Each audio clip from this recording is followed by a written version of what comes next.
Assalamualaikum warahmatullahi wabarakatuh.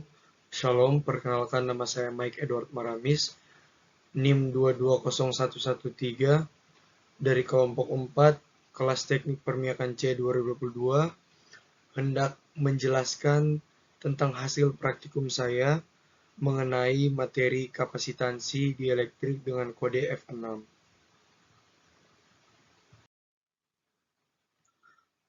Berikutnya kita masuk ke pokok pembahasan.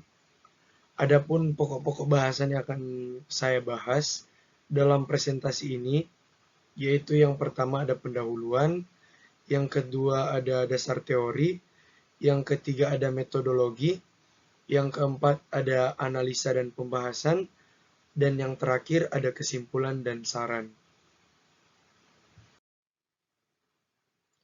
Abstrak. Praktikum kapasitansi dielektrik ini bertujuan untuk mempelajari, memahami, dan menghitung pengaruh beberapa faktor terhadap kapasitansi dielektrik suatu komponen elektronik. Nah, ada beberapa kunci yang saya cantumkan di situ, yaitu adalah kapasitor, muatan, elektroda, tegangan, dan dielektrik. Kita lanjut ke pendahuluan. Latar belakang. Nah, kapasitansi dielektrik berasal dari penelitian yang dilakukan pada abad ke-18 dan ke-19. Saat itu, para ilmuwan menemukan bahwa bahan dielektrik dapat menyimpan muatan listrik pada permukaannya. Dalam perkembangannya, kapasitansi dielektrik sangat penting dalam teknologi elektronik. Nah, kita masuk ke tujuan dan permasalahan yang akan kita hadapi dalam praktikum ini, yaitu yang pertama tujuan. Nomor 1, memahami prinsip kerja kapasitor dua plat sejajar. Yang kedua, mengamati hubungan antara parameter dua plat sejajar dengan besarnya kapasitansi. Yang ketiga, mengamati pengaruh bahan dielektrik terhadap besarnya kapasitansi. Untuk mencapai tujuan tersebut terdapat beberapa permasalahan, yaitu yang pertama, bagaimana memahami prinsip kerja kapasitor dua plat sejajar itu. Yang kedua, bagaimana mengamati hubungan antara parameter dua plat sejajar dengan besarnya kapasitansi. Dan yang ketiga, bagaimana pengaruh bahan dielektrik terhadap besarnya kapasitansi. Nah, permasalahan-permasalahan itu semua akan dijawab nantinya pada presentasi slide-slide berikut saya. Kita masuk ke dasar teori. Kapasitansi dielektrik. Apa sih kapasitansi dielektrik itu? Jadi kapasitansi dielektrik merupakan kemampuan suatu benda untuk menyimpan muatan listrik di antara dua plat yang terpisah oleh bahan dielektrik. Dapat dinyatakan dalam persamaan berikut. C0 sama dengan epsilon 0, A per D atau C sama dengan KC0. Di sebelah kanannya sudah saya cantumkan keterangan-keterangannya, yaitu C0 itu kapasitas kapasitor yang berisi udara, yang C itu kapasitas kapasitor berisi bahan dielektrik, epsilon 0 itu adalah permitivitas listrik ruang hampa, yang nilainya 8,85 kali 10 pangkat min 12 C pangkat 2 NM pangkat 2. A adalah luas plat kapasitor atau luas penampang. D adalah jarak antara dua plat kapasitor. Nah, selain menghitung yang tadi, ada pun cara menghitung muatan dan energi yang tersimpan pada kapasitor, yaitu dengan cara menggunakan persamaan ini. Yang pertama, Q sama dengan CV. Dan rumus yang kedua, W sama dengan 1/2 QV atau W sama dengan 1/2 CV pangkat 2. Keterangannya juga sudah saya cantumkan, yaitu Q adalah muatan, C adalah kapasitansi, V adalah tegangan, dan W adalah energi. Kita masuk ke metodologi. Flowchart. Yang pertama, buka file simulasi PET. Yang kedua, Buatlah rangkaian dan atur beberapa variabel seperti nilai, tegangan, jarak antar plat, dan luas permukaan plat. Berikutnya, perhatikan dan catat nilai kapasitansi, muatan, dan energi yang tersimpan. Dan yang terakhir, hitung ketiga nilai tersebut kemudian catat pada tabel. Nah, kita masuk ke prosedur kerja. Yang pertama, buka file simulasi. Yang kedua, buatlah file rangkaian dan atur nilai, tegangan, jarak antar plat, dan luas permukaan plat. Yang ketiga, perhatikan dan catat pada tabel nilai kapasitansi, muatan, dan energi yang tersimpan. Yang keempat, hitung ketiga nilai tersebut dan catat pada tabel. Adapun alat yang kita butuhkan yaitu yang pertama simulasi VET, yang kedua yang pasti laptop, dan yang ketiga alat pengukur.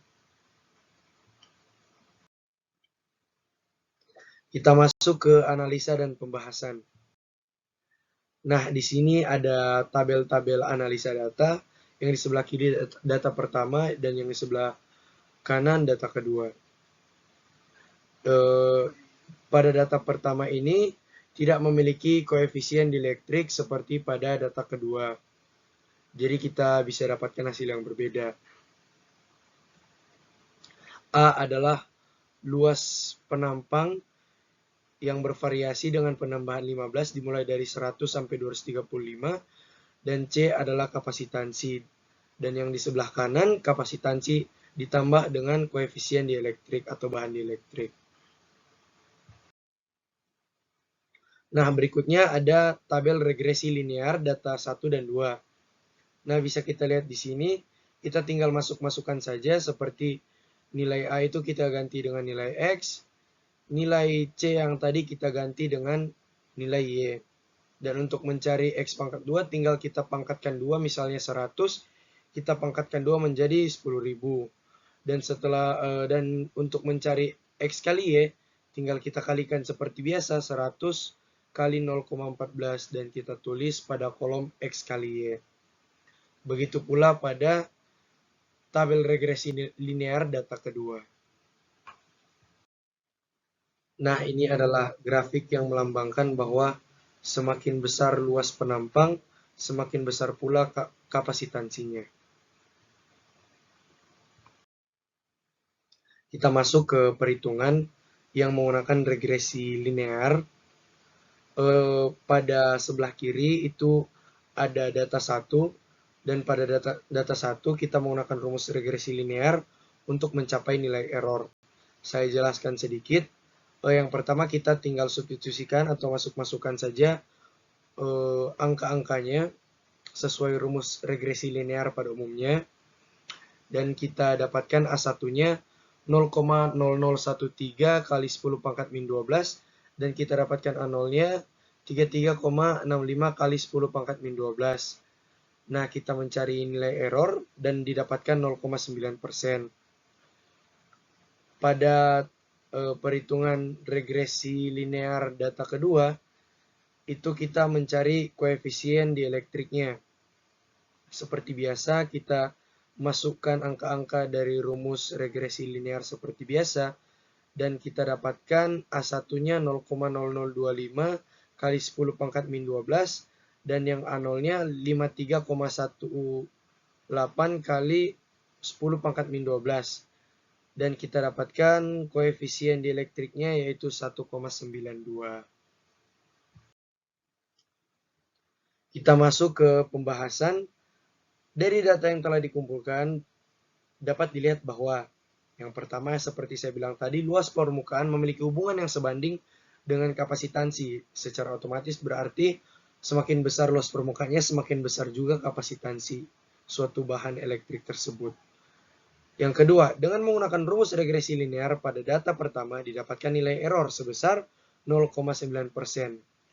Yang ketiga, nilai konstanta dielektrik yang didapatkan menggunakan rumus regresi linear pada data kedua adalah sebesar 1,92. Nah, kita masuk ke kesimpulan dan saran. Kesimpulan, dari percobaan yang telah dilakukan pada praktikum dan juga perhitungan, dapat diambil kesimpulan bahwa yang pertama, kapasitansi adalah kemampuan suatu bahan elektronik atau suatu kapasitor dalam menyimpan muatan listrik. Yang kedua, semakin besar luas permukaan sebuah kapasitor, semakin besar pula kapasitansi dari kapasitor tersebut. Yang ketiga, nilai error pada data 1 yaitu 0,9% dan nilai koefisien dielektrik dari data kedua yaitu 19,2. Adapun saran yang dapat beberapa saya sampaikan yaitu yang pertama, melakukan percobaan itu harus dengan tekun dan teliti. Yang kedua, melakukan perhitungan harus dengan serius dan fokus agar hasil yang didapatkan semakin tepat. Dan yang ketiga, usahakan bacalah modul terlebih dahulu yang dibagikan sebelum mulai praktikum. Nah, mungkin itu saja presentasi kapasitansi dielektrik dari saya. Mohon maaf bila ada salah-salah kata. Wabillahi taufik walhidayah. Wassalamualaikum warahmatullahi wabarakatuh. Shalom.